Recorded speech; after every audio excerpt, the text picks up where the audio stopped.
Така. Добре, що се тази дебютна книга? Добър вечер на всички. Що се тази дебютна книга, за да си припомня едни стихове, писани от големия поет един отшелник Миларепа. Мистика магиосник, точно така, да ви прочета. Хубаво. Значи, първо поздравление за избора на човека, за когото днес ще говорим. Аз накрая ще кажа, цитирайки един тибетски лама, че това е велик човек и самият този лама даже се съмнява всъщност, а човек е бил Миларепа. Така завършва моята статия за него в тази книга публикувана. Защо? Добре, аз ще започна от зад напред. Защото Миларепа, казва лама Кинга Ринпоче, бил надарен с три феноменални неща. Тяло, подобно на тялото на Ваджрапани, от Хисата Ваджрапани, глас, подобен на гласа на Манджушри, един друг от Хисата Манджушри, на мъдростта, и състрадание, подобно на състраданието на самият Авлокитешвара. Още един от Хисата, милосърдието на състраданието Авлокитешвара. Аз не познавам някой друг тибетец, който бил сравняван с трима бодхисаттви наведнъж, които визират цялото съвършенство на човешкия дух, на човешкото съзнание и на онези притворения, които духът, съзнанието и тялото, разбира се, след като ни се сравнява тялото с това на Ваджрапани, биват принесени в жертва на целият един народ. Всъщност тук става дума, разбира се, за самите тибетци. Говорим за човека Миларепа, говорим за един човек, който има документирана съдба. Неговите стихове са известни навред, а пък животът му е описан многократно от негови съвременици под формата на намтари. Сред тях има един по-известен намтар, за който аз ще кажа малко по-късно, т.е. неговата биография, неговата агиография, която ни позволява да се убедим в това, че този човек наистина е живял през 11-12 век в сърцето на Хималаите, в страната на снежните върхове, както е прието да се казва, че този човек има роднини, има баща, починал рано, има майка, състрадателна, милосърдна, която го възпитавала съвсем в правилен майчин дух. Имал и роднини, близки, които, за съжаление, след смъртта на баща му не се оказват съвсем почтени роднини. И разбира се, съдбата ги наказва, макар всъщност тази съдба е имала своят пестоносец в лицето на самият Миларепа. Миларепа удивителна личност, защото освен тези прекрасни феноменални качества, за които аз казах в самото начало, той фактически, заповядайте, той съчетава в себе си тези визии, за които каза и Роси в самото начало, на голям поет, на голям юдин, на голям учебник.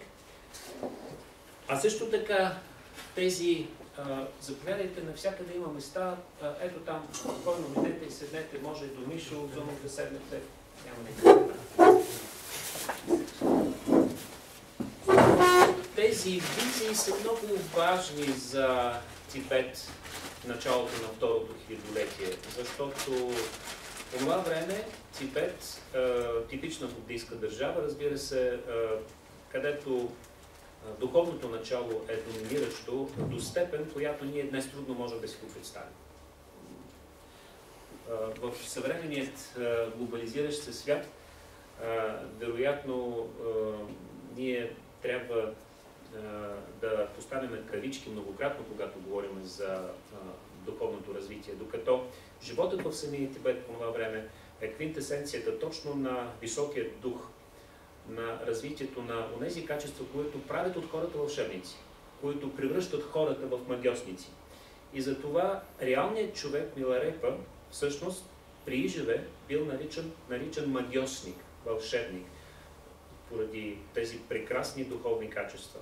Духът, който може да победи всичко, който включително може да победи и материалното пространство, колкото условно можем да използвам понятието материално, говорейки за тибетския буддизъм, разбира се.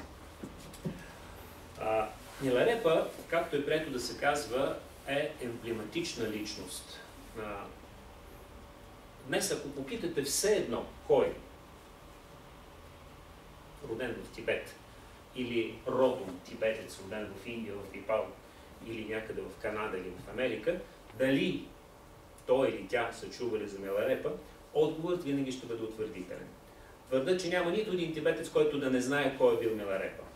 Малко са историческите личности в историята на Тибет, освен, разбира се, техните светейщества Далай Лами, които имат такава широка и толкова здрава, продължаваща през векове слава и известност. Миларепа е със сигурност един от тях.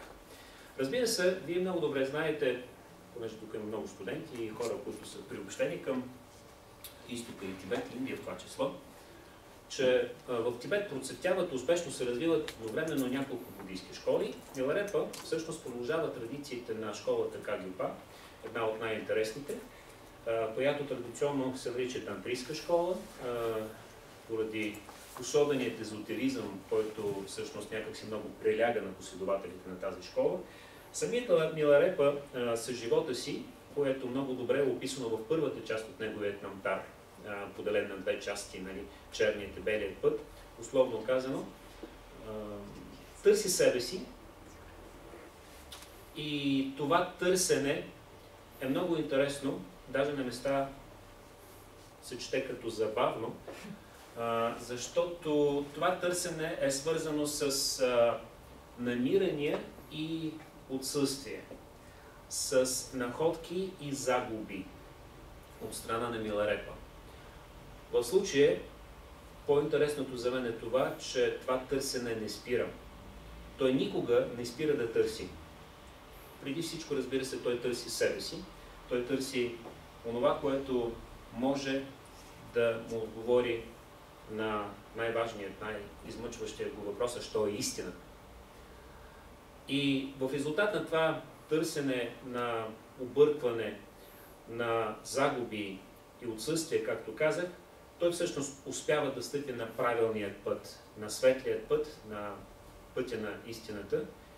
И отново, даже след като е стъпил на този път, след като осъзнал, че това е неговият път, Миларепа продължава да търси правилни ходове, вървейки по пътя на истината. Защото не бива да си мисли, уважаеми колеги, че стъпил ли си веднъж на пътя на истината, там нататък просто няма как да паднеш от него.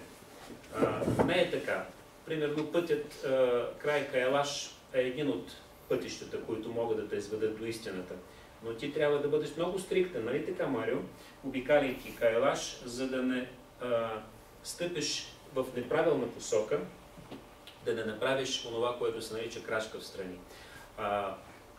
Вървейки по пътя на истината, Миларепа също бил подлаган на изпитание. И всъщност тези изпитания имали едно единствено внушение от страна на неговият учител, прочутият преводач учен Марпа, основателят на самата традиция на Ропа.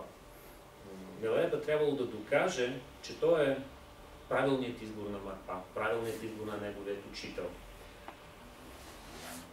И отново ще ви кажа, човешкото в Миларепа, което всеки читател на неговият намтар, на неговата биография усеща, е скрито в забавните случки, които Миларепа изживява. Даже тогава, когато ние говориме за, така да се каже, абсолютната идея за пълната истина. Даже тогава Миларепа прави грешки, бива поправен, бива придумван и успява да се справи с всичките изкушения, които се изпречват на неговият път. Познал истината, приобщил се към учението, великодушно му предадено от Марпа, Миларепа избира за себе си един път, който фактически повтаря историята на неговият учител и на всичките учители от традицията на Кагюпа, защото след като момчета сядайте, ако искате да седнете някъде по-наблизо, ето имате столове, така да се виждаме, да се чуваме.